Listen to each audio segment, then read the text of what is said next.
Fahreddine Hadbi, coordinateur national au centre-ouest du projet jeunesse OIT Tunisie. Bienvenue, Monsieur Fahreddine. J'invite Madame Sarah Diari, chargée de projet secteur bancaire, entrepreneuriat, jeunesse à l'AFD Tunisie. Bienvenue Madame Sarah. Et enfin, j'invite Madame Olfa Soukri, cofondatrice de start-up Incubator HVH Tunisie. Voilà, nos panélistes sont au complet. Sans plus tarder, lançons les débats et explorons ensemble les modèles possibles pour une économie sociale et solidaire florissante. Merci. Je vous cède la parole. Merci beaucoup. Merci, cher public, chers entrepreneurs. Merci beaucoup à nos panélistes. Donc aujourd'hui, on va débattre un peu la question de l'ESS. Et on a donc des panélistes qui sont avec diverses expériences, qui vont vous parler de l'ESS et quel modèle à venir, que je remercie vivement d'être ici. Et j'ai l'honneur d'être parmi vous aujourd'hui pour vous présenter donc ce panel. Comment l'ESS, l'entrepreneuriat social et solidaire comme modèle économique pourrait être résiliente, comment elle pourrait se développer. Et de là, donc, je vais commencer par ce modèle économique avec Madame Olfa Soukri, donc de son expérience, de son expertise. Elle va nous parler comment ce modèle économique pourrait être un levier de développement et être bien un modèle économique qui soit donc alternatif à l'économie qu'on connaît, au modèle économique qu'on connaît. Tfadel, Madame Olfa. Alors je vous remercie. Bonjour à toutes et à tous. C'est vrai que c'est l'heure de sieste, mais j'ai beaucoup d'énergie à partager avec vous et surtout une grande passion. Une grande passion pour une économie inclusive, une économie solidaire, une économie, je dirais même, intelligente, émotionnelle, une économie qui nous ressemble, une économie où l'humain est au centre de tout.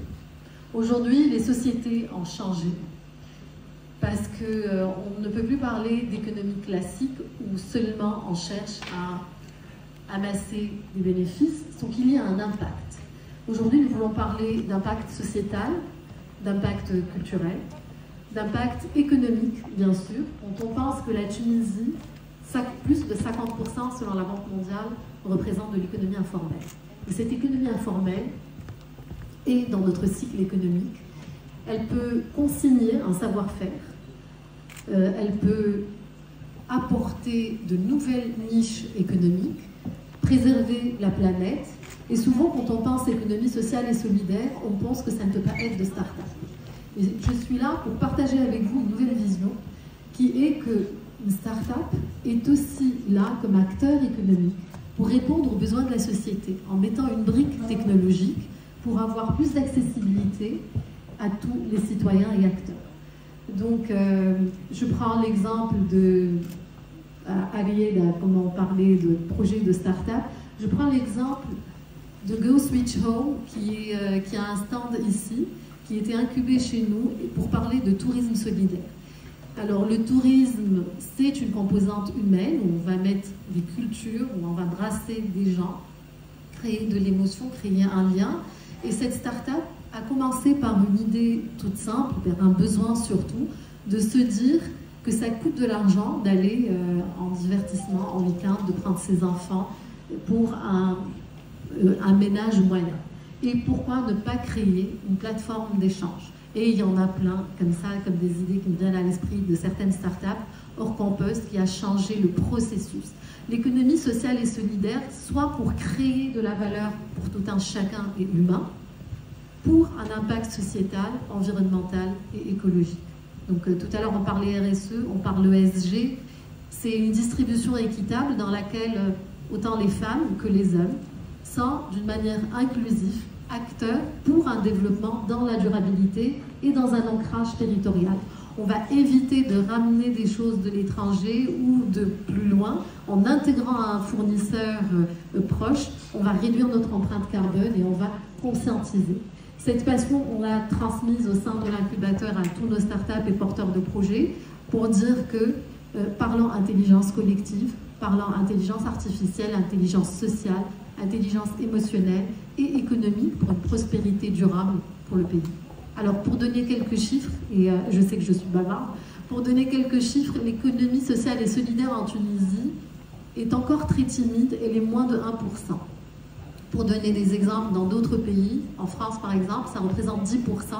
Dans les pays nordiques, ça représente 25% en termes de création d'emplois, ce qui est énorme. Imaginez le potentiel avec un savoir-faire ancestral qu'on peut transmettre, avec un territoire méditerranéen, un brassage culturel, sur une composante de tourisme, d'échange ou de commerce. Je prends l'exemple de Habibti en rendant hommage aux femmes, ça veut dire les grands-mères, pour les produits de terroir, créer une plateforme pour relier les femmes artisanes à un patrimoine culturel, matériel ou immatériel, et prospérer à l'international grâce à une composante technologique.